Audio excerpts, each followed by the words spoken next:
Vocês sofrem porque não entendem como foram criados e os verdadeiros propósitos para o qual nasceram. Vocês nasceram para serem filhos e herdeiros do Pai, mas vocês viram as costas a toda a glória do reino e tentam encontrar prazer nas coisas terrenas. Enquanto fizerem isto, nunca encontrarão o reino de Deus. Não entrarão no reino dos céus. Como entraremos no reino? Eu já disse, vocês entrarão no reino dos céus quando se arrependerem de tudo que vocês são em seus corações e mentes. Quando vocês levarem sua maldade ao Pai e pedirem perdão e força para serem limpos de seus pensamentos, palavras e atos malignos e finalmente os abandonem todos, então poderão ter certeza de que estarão prestes a encontrarem o reino dos céus. Quando alcançarem isso, perceberão que sua atitude para com os outros estará mudando, pois o Pai estará fazendo seu trabalho amoroso em seu interior.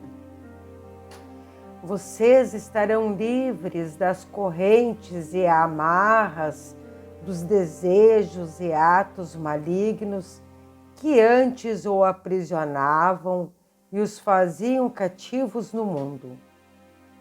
Mais do que isso, compreenderão que o Pai satisfaz todas as suas necessidades.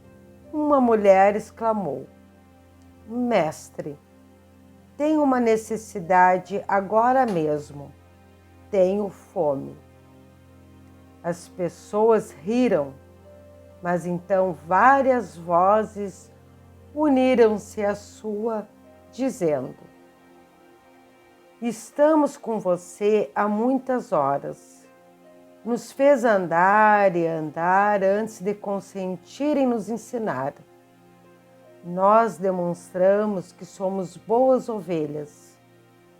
Não nos ajudará a saciar nossa fome? Percebi que diziam a verdade e senti uma profunda compaixão para com elas. Tinham me seguido não só para que as curasse, mas também porque tinham o anseio de saber a verdade como tinha sido me dada pelo Pai. Eu tinha dito que o Pai satisfazia todas as suas necessidades. Esta seria uma oportunidade para mostrar o poder da fé e o poder que é Deus. Mostraria a elas que nada é impossível quando verdadeiramente se acredita como eu acreditava e percebia. Chamei meus discípulos e pedi que procurassem alguém entre os presentes que tivesse alimento. Encontraram uma criança com pão e peixes e os trouxeram até mim. Afastei-me um pouco da multidão e tranquilamente contemplei o pão e os peixes, sabendo que não eram nada mais do que a mente poderosa de Deus, a substância de toda a matéria tornada visível. Sabia que a mente poderosa de Deus era ilimitada e poderosamente ativa dentro de minha consciência. Sabia que a natureza do Pai era a satisfação das necessidades. Enquanto abençoava o alimento, senti o poder fluir totalmente pela minha mente, corpo e mãos, e sabia que a fome daquelas pessoas seria saciada. Não sabia de que maneira, simplesmente sabia que seria. Depois levei as cestas de comida e disse aos discípulos que dividissem o alimento ali contido, sentindo com absoluta certeza que todos ali teriam tanta comida quanto necessitassem. Ao cortar o alimento em pedaços e distribuí-lo, o mesmo se multiplicava e assim foi acontecendo até que toda a multidão teve sua fome saciada. Várias cestas ainda restavam com sobras do alimento. Assim demonstrei que a matéria, tudo que é visível no universo, é mente-consciência tornada visível pela vibração das partículas, o que a ciência chama de partículas.